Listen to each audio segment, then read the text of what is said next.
Well, good afternoon, everybody. Delighted to welcome so many of you here. I'm Melissa Smay, the Executive Director of the Arts Initiative and of Miller Theater here on the campus. I'm so excited and honored to welcome two amazing guests to our Conversations series this afternoon. We have Diane Paulus, who is the Artistic Director of the American Repertory Theater, and she has an amazing roster of directing credits. Some of you might best know her for The Donkey Show, which was a disco adaptation of A Midsummer Night's Dream, which ran for 6 years off-Broadway. And she has some recent theater credits, including the Public Theater's revival of B? That seems like an error. What's that? B? Of Hair, thank you. Some of you may also be familiar with that. A 2009 Tony Award winner. I wonder why it says B. And it was nominated for 8 Tony Awards, including Best Director, and it was the winner of a Drama Desk Award. But she's also known for directing opera, which I think is really amazing, considering the conversation that we're about to have today. She's a professor of practice of theater at Harvard University, and this year she was named one of the 50 most powerful women in Boston by Boston Magazine. And then to her left, to your right, we have Suzan-Lori Parks. And with Top Dog Underdog, she won the 2002 Pulitzer Prize for Drama, becoming the first African-American woman to do so. She's been named one of Time Magazine's 100 Innovators for the Next New Wave.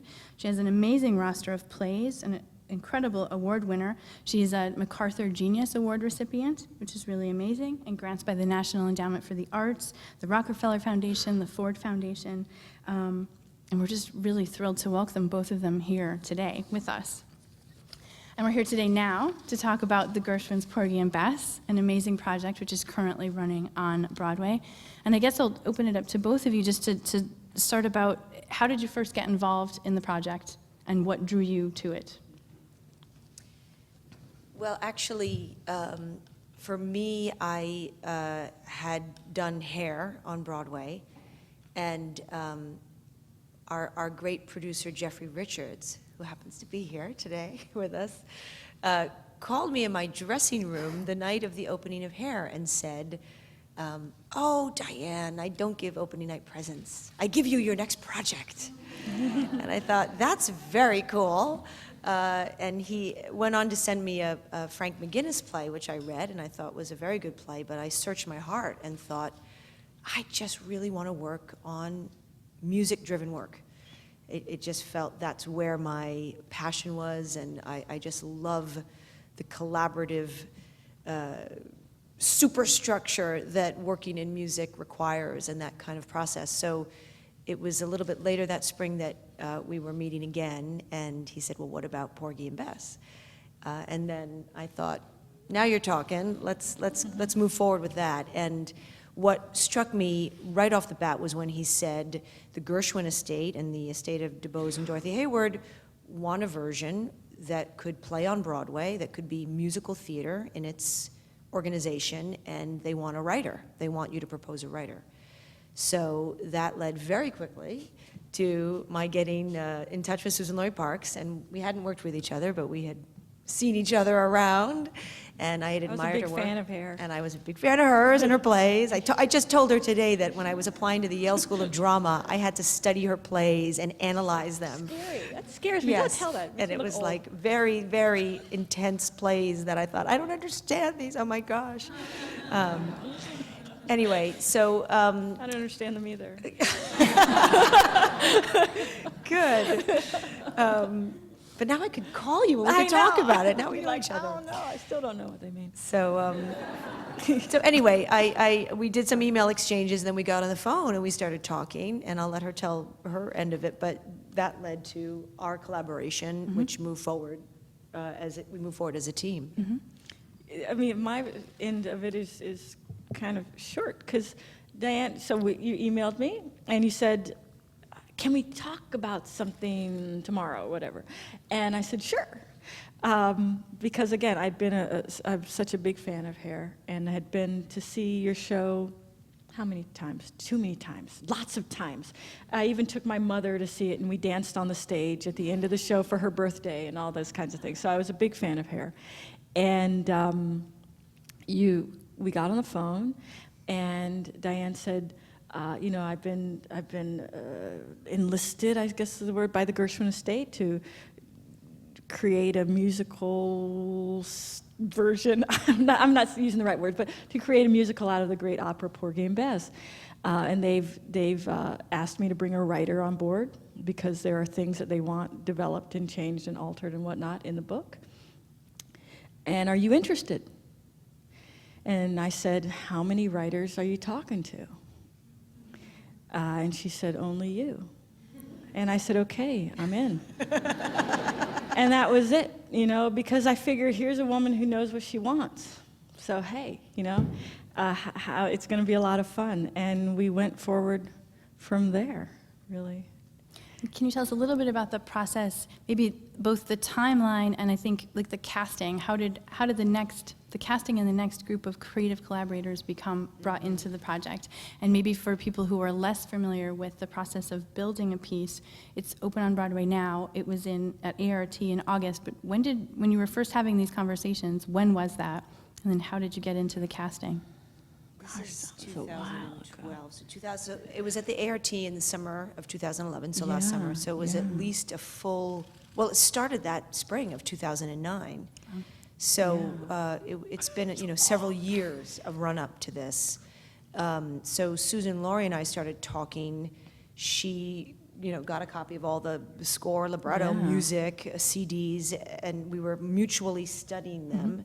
And then we got on the phone and sort of discussed what we thought was the heart of this work and what we would want to, you know, make sure we kept sacred moving forward and where the show could grow and morph given kind of our charge from the estate.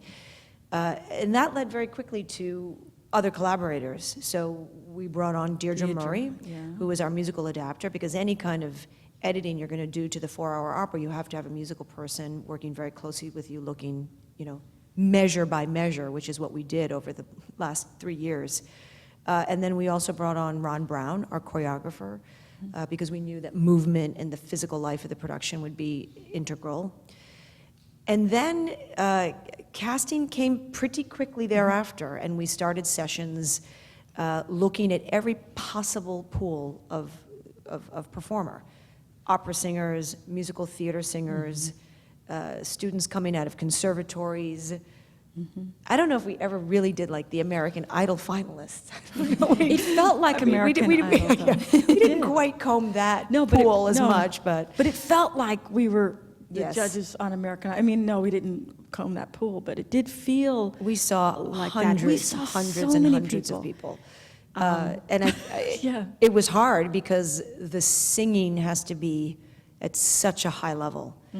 That was always the first bar. And then beyond that was the acting, because we knew we needed performers who could act. They really needed to act, and they needed to be able to dance or move well, as I think what's written down on the paper, moves well, moves very well, you know. But it's I mean, I forget, even when I go to a show or see a film or something, or look at a painting, that everything I'm looking at is the result of a decision that was made by the creative team, or if it's a painter, you know, the painter, whatever. Everything you see on stage in Porgy and Bess is the result of a decision that was made and sometimes even agonized over. You know, really a lot of thought went into where exactly should she put the hat down?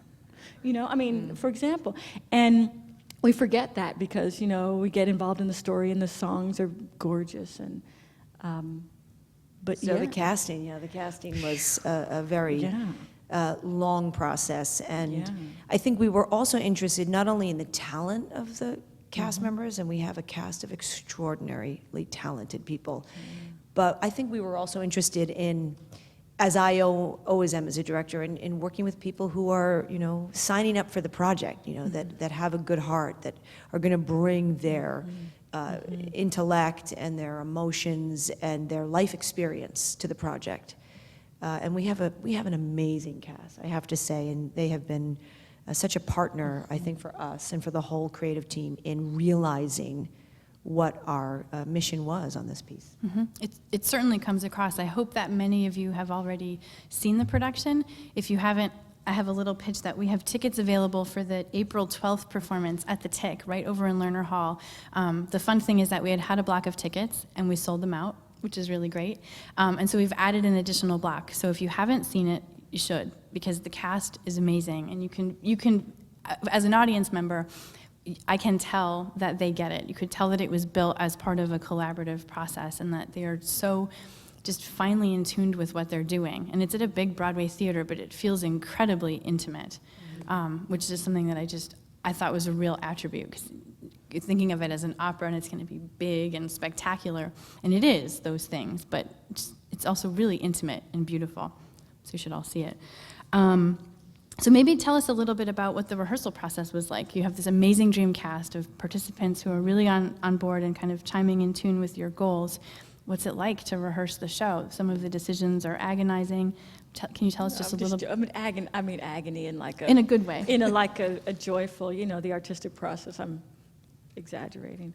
But so tell it, was that happening over the summer? Was it happening in the lead up? So we started with a workshop in April of 2011, and we had been through, I would say, Deirdre, Suzan-Lori, and I, about a year of work on the material, basically around a piano with our musical director and creating our version of the score and script. So the first test was, how does that feel, and what does it add up to? So I think we did 3 weeks with our cast, where we didn't really do much physical work. We just worked on learning the score and hearing it, and what would it sound like arranged vocally with 22 voices, et cetera. So that was in April, and then, of course, the real work began for the production at the ART. But we were making changes based on what we learned from the workshop. Well, sure.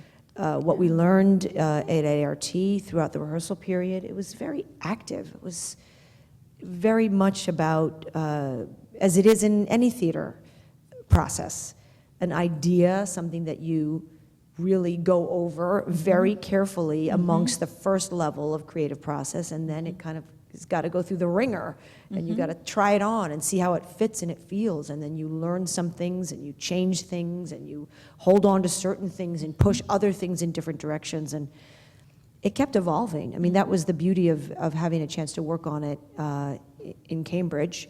Continued to evolve in performance, and then we had, the wonderful opportunity of doing it again here in New York. Went back into rehearsal and continued to make changes. And this is an extraordinary cast, because I was at the show this Sunday, just this past weekend, and I was talking to Audra about a beat, that has evolved.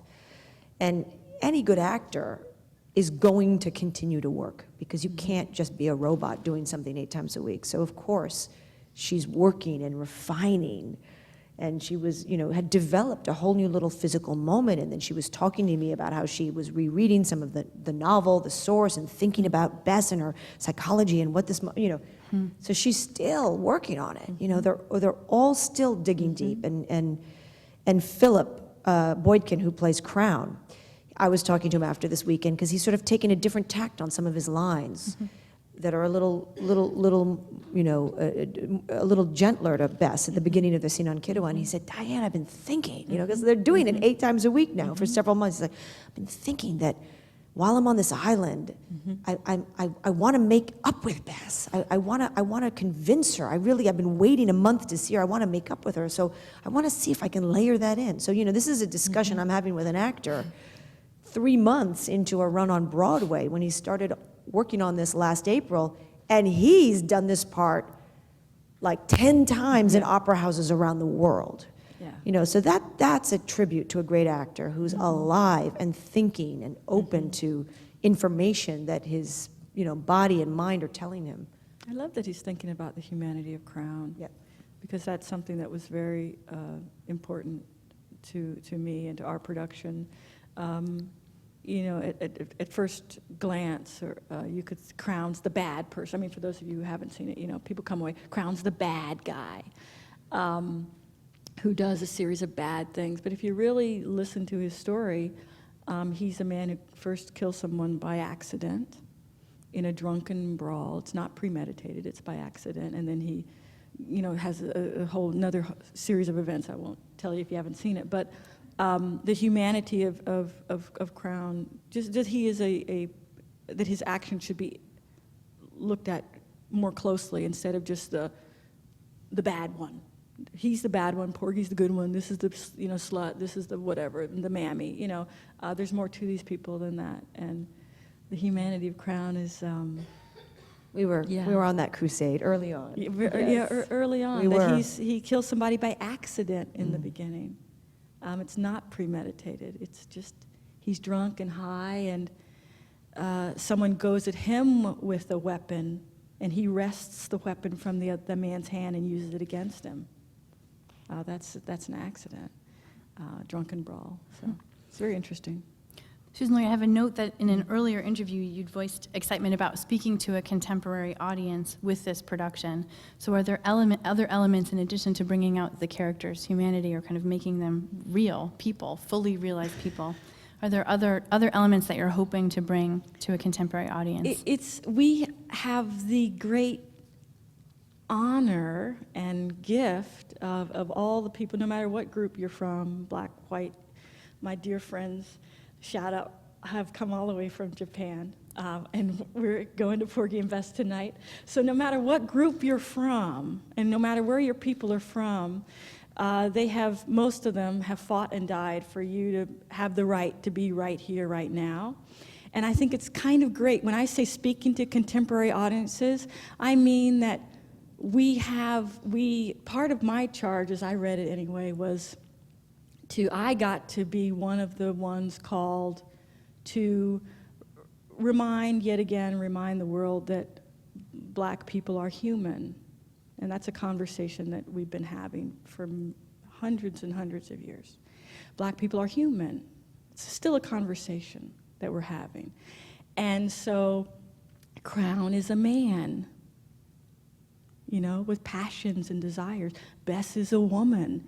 They even say it in the song, Bess, you is my woman now. And what does that mean, really? What does it really mean? And what I love about our production, and I gotta say just that I love everything about our production, and I'm deeply proud of how we've worked on this, but that these people are people. And some people don't get that, but if they were your people, you'd want them to be people too. And as an African American, I'm used to wanting everyone to be people because that's how I was raised. But if they were your people, some folks, they don't get it unless they see themselves on stage. But when I'm also proud that people who come to the show, whatever their ethnic background, whatever their race, whatever their persuasion, they're coming going, yeah, this moves me, Even my friends from Japan, we were riding in the car today, and Mariko and Micha, you guys are like, I love the songs, but I can't remember the story. And I'm cracking up because you guys are saying that, and it's hysterically funny to me that we're having this conversation.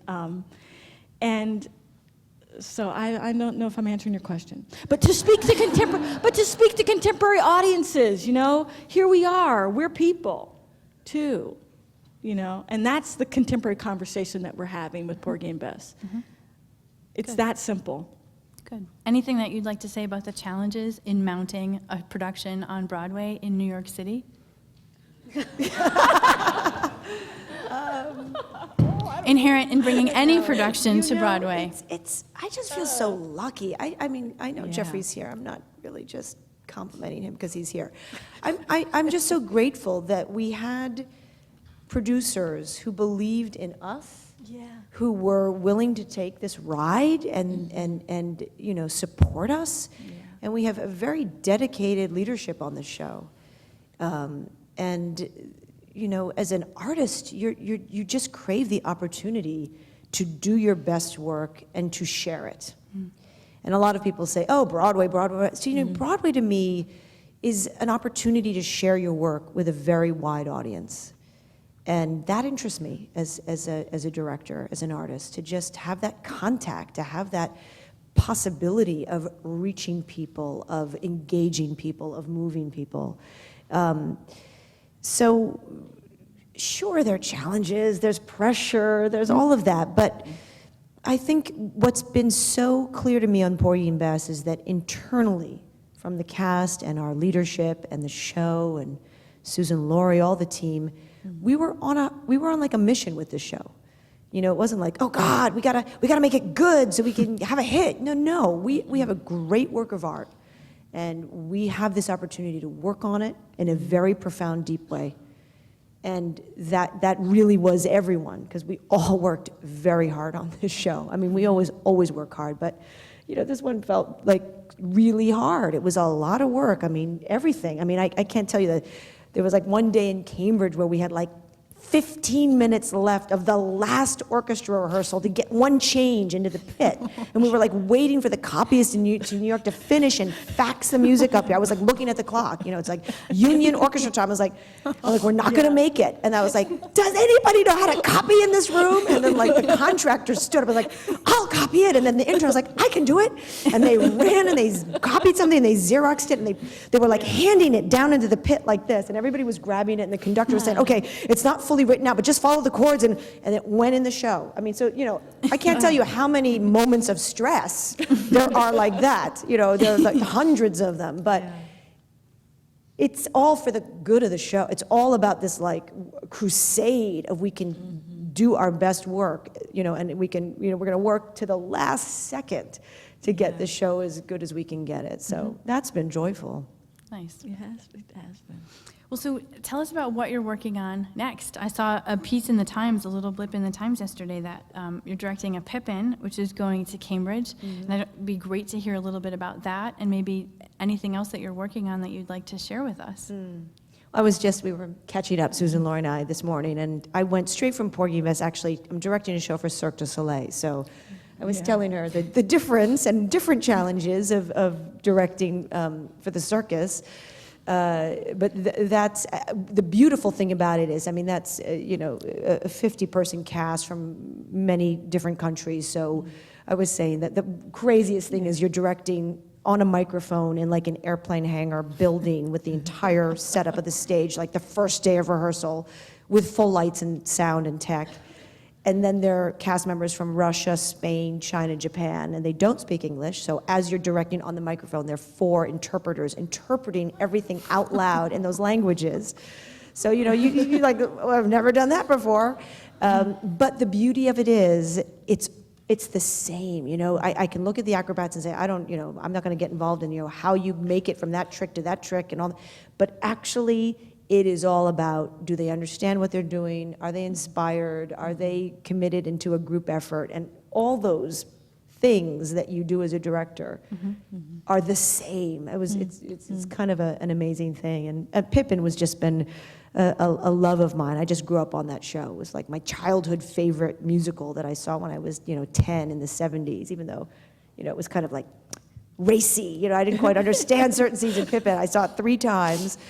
And I just always wanted to do it, revive it. And it hasn't been revived in New York. And kind of like your anecdote about Porgy, everybody says Pippin, the score, but like how many people really know the story of Pippin? And I just believe there's a very powerful, dark story in there that I'm hoping we will bring out in this production we're going to do next year. Nice. Suzan-Lori, how about you? What are you working on these days? Writing. I'm just writing. It's funny. I was telling Diane that it's like we were going, you know, 100 million miles an hour on a supersonic jet, and I got off the jet is still going, you know, because the show is going 8 nights, 8 shows a week, and I stepped off and. Back into the windowless room where I go and make something out of nothing, you know, and it's very, very different. So I'm transitioning. I'm just writing, you know, back to doing. And when you were working actively, the 2-3 years that you were working on bringing Porgy and Bess, is that all you were doing? No, I was doing other things. I have another, you know, an extra arm or 2, and they go off and write other things. But for the most part, I had to admit. I never told you this, Diane, but I had to admit that Porgy and Bess ate my children, and they've since been, you know, it's like Jonah and the whale, you know, they do their time in the belly of the beast, and then they're released. But there was a time when I just had to, because I was working on some other things, when you gave me that wonderful phone call, and yeah, but they've been Now they're Yes, out. I would- You know. They have a little yes. slime on them. Suzan-Lori spent a lot of time in rehearsal. Every word, every I single know. word. I needed her there, so. And is that usual? It was fun. It was fun. Was that unique to this process? Is that It something was that happens unique to me, I gotta say. Usually I'm like, I'm on to the next thing. But there we were with our beautiful child, or the twins, Porgy and Bess, whatever you want. But, there we were with it, and there was when we came to New York, I realized, because last time I was on Broadway was 10 years ago, and, George C., Wolf, we had a different working relationship, but this was a much bigger, this was, so many people, and so much. And you didn't mind that I sat right behind you. You didn't mind. And I just sat there, and often, hours would go by. There were those times, remember, you turned around and I was sleeping.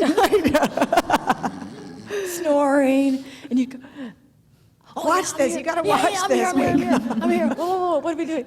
Like that. So there's a lot of But it was living and breathing in the moment. That's why I needed her there, because it was like something would come up, and we have a very committed cast. So they would in the 11th hour after we'd run the show in Cambridge, we're in New York, they'd be like, I don't understand this. I'd be like, okay, let's talk about it. And, they'd ask why they're saying something.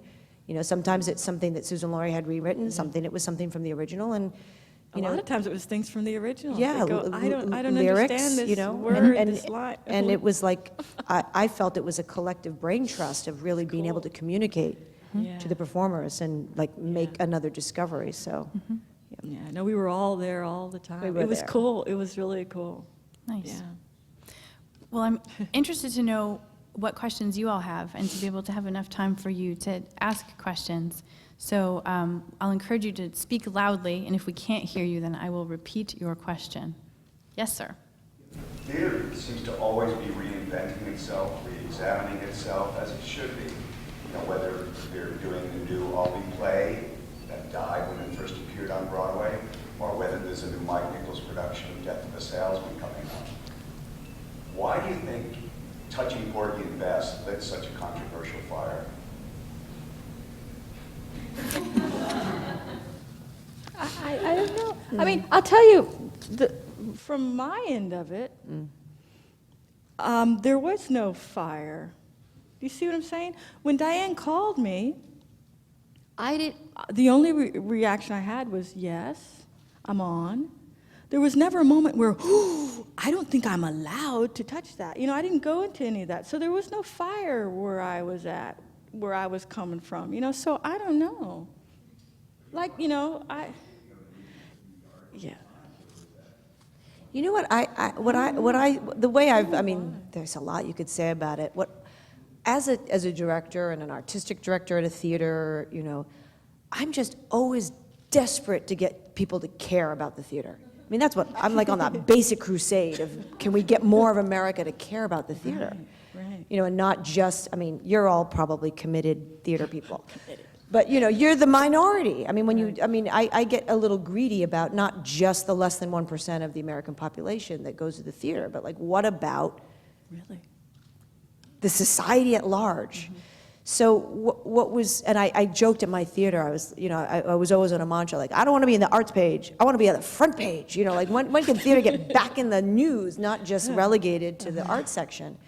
And then, I guess be careful what you ask for.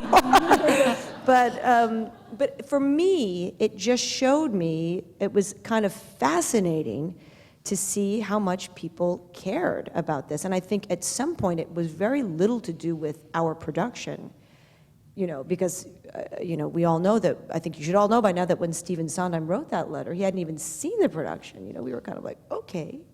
We haven't even opened, we're still in tech, So I think it became just a flashpoint for a discussion of what you're talking about, what is sacred in art, what can be, what is not to be touched, or what can be reimagined, or what's at stake. And so I just, when I had my friend who was a choreographer in Beijing calling me to say, I just read about you in the Beijing newspaper, that to me was like, wow, and I kind of thought, people care about this work or what it represents, and there is a dialogue happening.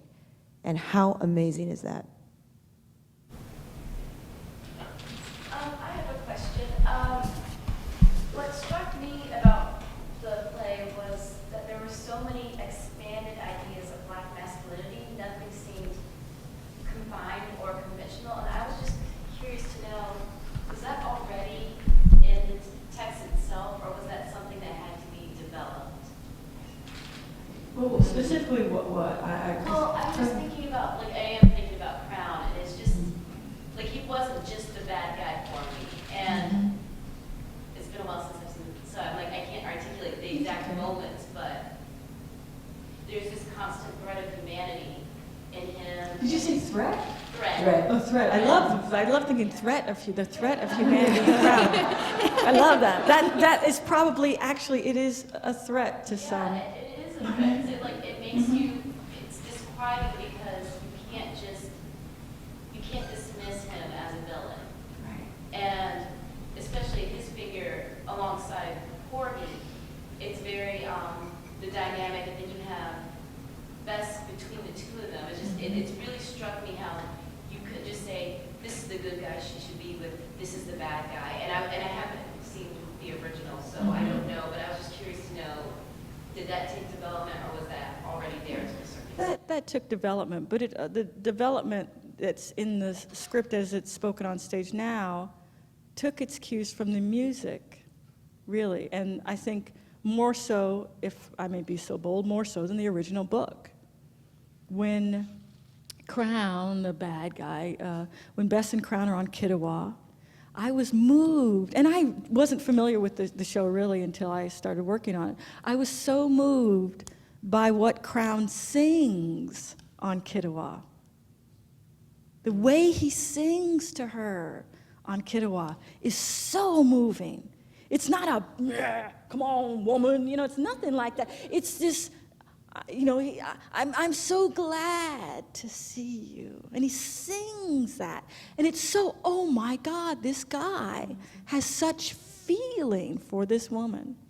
So all the development, really, I just listen to the music. Bess, you is my woman now, those lines. Made lots of spaces for silence. I wouldn't call them, what you said, developed, or Black masculinity. That's cool. I wasn't thinking that. I was just thinking, follow the music. Let these characters, follow the music. And Suzan-Lori talked a lot about Porgy and his masculinity, and not just reducing him to a cripple. And, that came up from the auditions, because we had a lot of people come in who had played Porgy, mostly in the Opera House, because that's where this has been done now in the recent 40 years. And we talked a lot about, this is a man with desire. This is the man that gets, Bess. And Mariah says, "Don't you hear how they're singing in there?" It's in the original. They have a little love shack over there. They singing in their room. So Sorry, but right. We would talk about, we would have the people that came and read the scenes. Porgy would read the scene with Bess, and it was so interesting how the actors, the singers, performers who came in who had played Porgy, just had an idea of who Porgy was, and we would just encourage sexuality, encourage power, encourage just things that are part of the character.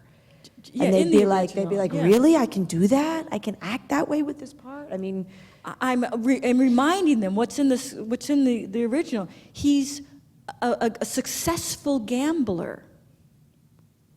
He's not a loser. You know what I mean? Who happens to be physically differently abled, as we would say today. He's a successful gambler. When he walks on stage, they're like, "Now we'll have a game."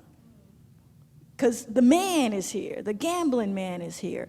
None of these dudes who played it in the Opera House, "Oh, well, I just thought that was something they were just saying." No, that's actually part of your character. So to use those lines, really, but the idea of Porgy as the innocent, He's an innocent, we heard a lot. He's an unsexualized man. He doesn't, oh, they have sex in there? It's like, yeah, and on the first night, when he does this to her, and she comes across the stage, and he takes her in his house, what do you think? What? They're gonna like, what? What? You know, she's hot, he's desiring.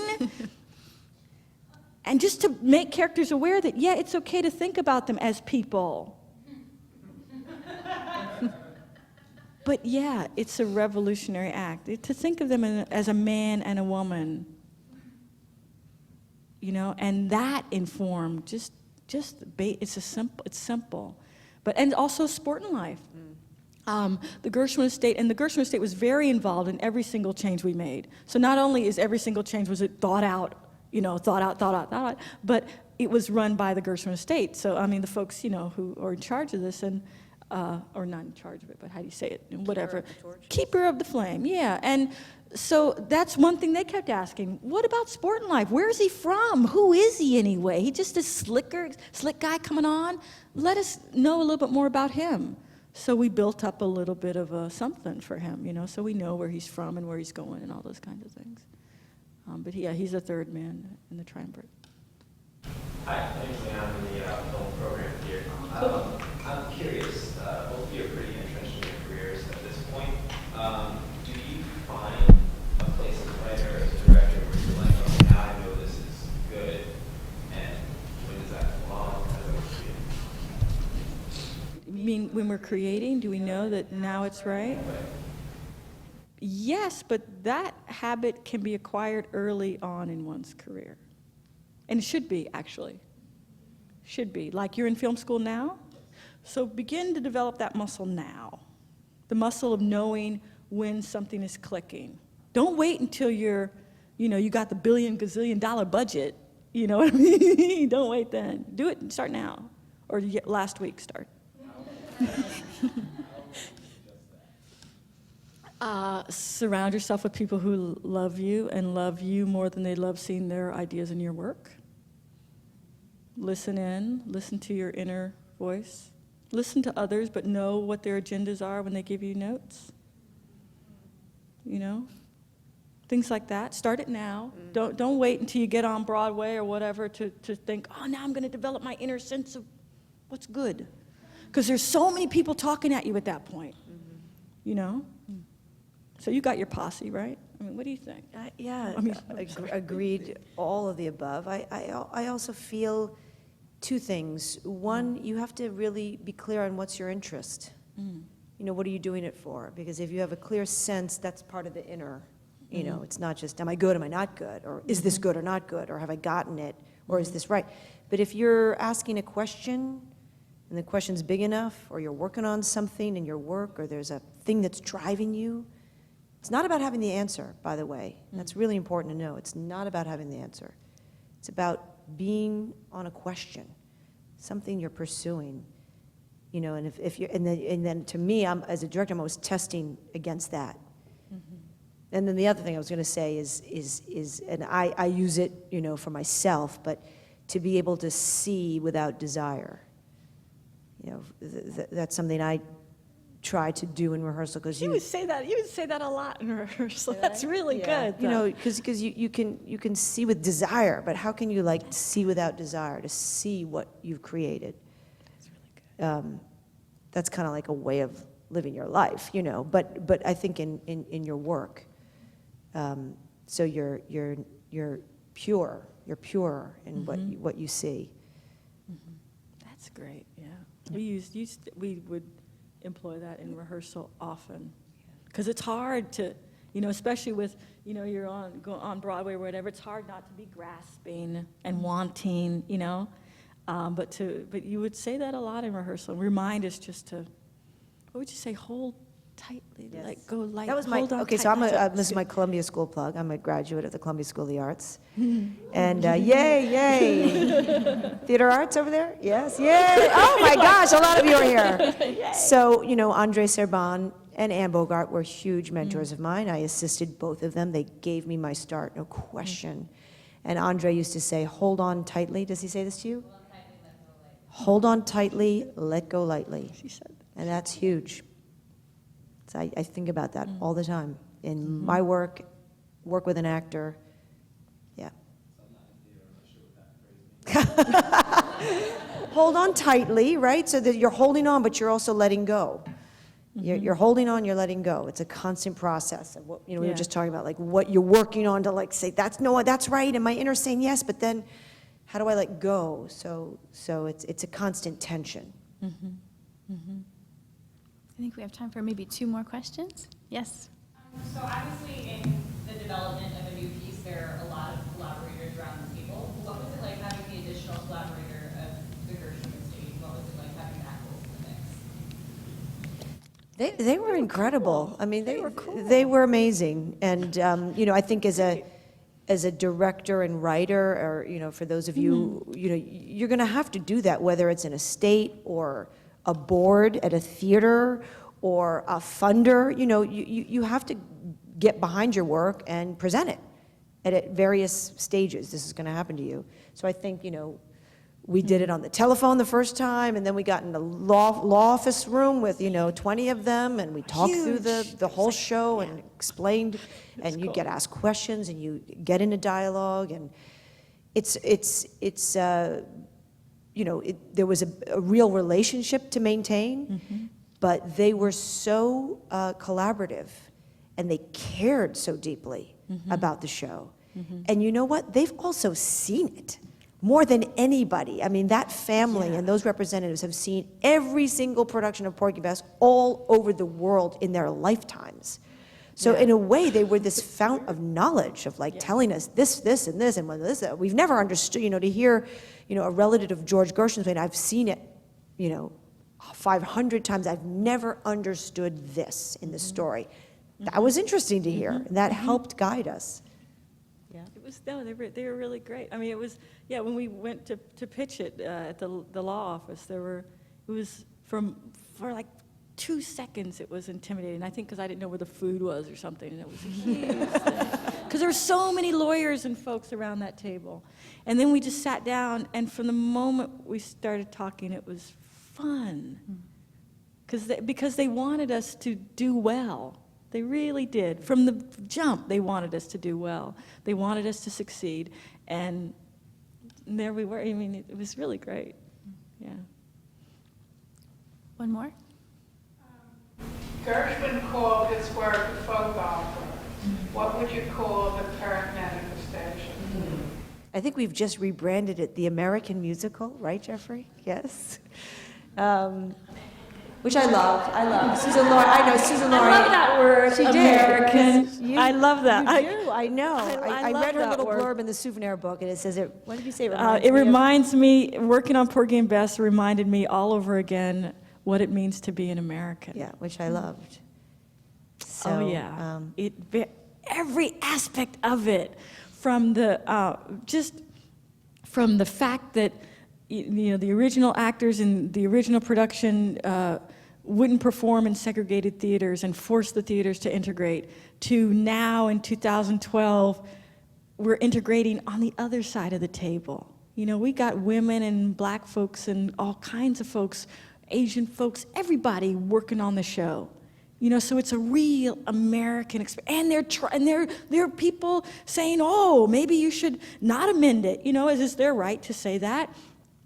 Like we should not amend the Constitution. But it is American to grow and change. And it's exciting. And it reminded me, it was hard to hear, oh no, thou shalt not amend. But onward we went. And it's very American. So it just makes me excited. That word, just like, yeah. Excellent. Well, I would like to, on behalf of all of us, I would like to thank you both, Suzan-Lori and Diane, for joining us here today. Thank you.